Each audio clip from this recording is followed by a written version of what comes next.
Hey guys, Nathan here and welcome to a new video. Today I'll be doing my top 10 favourite RPGs. Something I've never done before, but I think you might like it because I'm the self-proclaimed RPG king. So let's get started. Number 10. Dragon Quest III. I've done a small playthrough on this, but not much of a playthrough. Now, the reason it's at number 10 is it's a good story, but it doesn't give you many hints on what to do next, so you kind of get stuck quite early in the game. But other than that, it's one of the first games that allows you to create your own characters, and also it has some special classes that you can only get in this game, and it will give you hours of playing time because you don't know what to do next. Anyway, next up is number 9. Dragon Quest VI. It's quite a good game, but after certain points as well, it falls into the trap of not telling you or giving you the slightest hint where to go next, so you end up going around for hours. But also, it's the main character, you don't get to choose what you look like, so, but the thing is, you end up with this.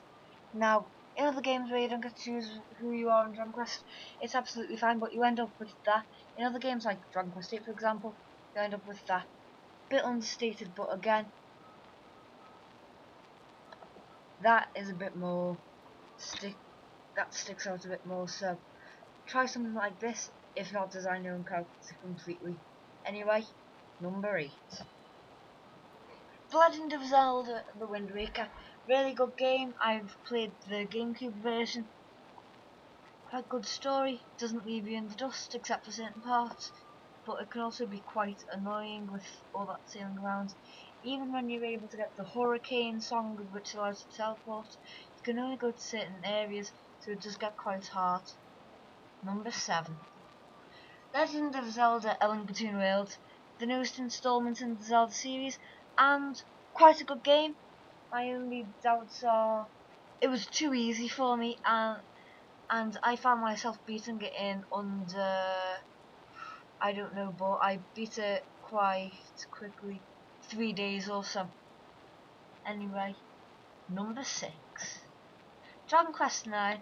It's quite old now, but it is a very good game, really good story, but can leave you in the dust sometimes. But other than that, it's a Dragon Quest game where you get to design your own character and go on an amazing quest, and design your own party members, of course, and it is quite a good game. Number 5. Golden Sun Dark Dawn for the DS. It's a really good game. I don't think many of you have really heard of it. It's a bit unstated, but it is a really good game. I recommend it. That's all I have to say on the matter. It can leave you in the dust sometimes, wondering what spells to use, and that's why I got to number 5. Number 4. Legend of Zelda Majora's Mask. It's a really good game, but quite hard to find, and since it is in Nintendo 64, it hasn't got such good graphics. But other than that, good story, but you have to save each time you play it, otherwise you'll lose your data. Unless you return to the first 3 days, but play it and you'll know what it means. Anyway, that really annoyed me because I lost lots of data, so let's move on to the next one. Number 3. Legend of Zelda Ocarina of Time 3D. This is the very first Zelda game I have ever played. It started everything. It's a really good game and great graphics, great story. It doesn't leave you in the dust. It's quite good, but the reason it made it to number 3 is because there were not. It is quite good, but there were some others that, in my mind, surpassed it. Number 2. Legend of Zelda Skyward Sword.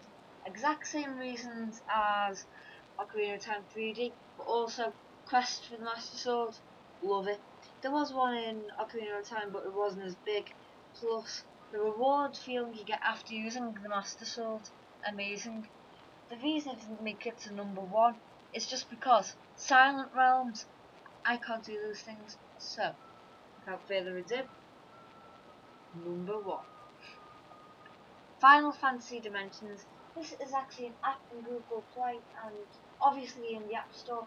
Really expensive, but I got it on discount, and it's really good. Doesn't leave you in the dust much, and with 2 separate parties that join in at the end that you play as, I find it really good, and it is quite a good game, even though it can't beat the final boss, who I won't tell you in case you play it and it is spoilers. But this is a really good game. Thank you for watching. Don't forget to subscribe. I'm Nathan. Goodbye.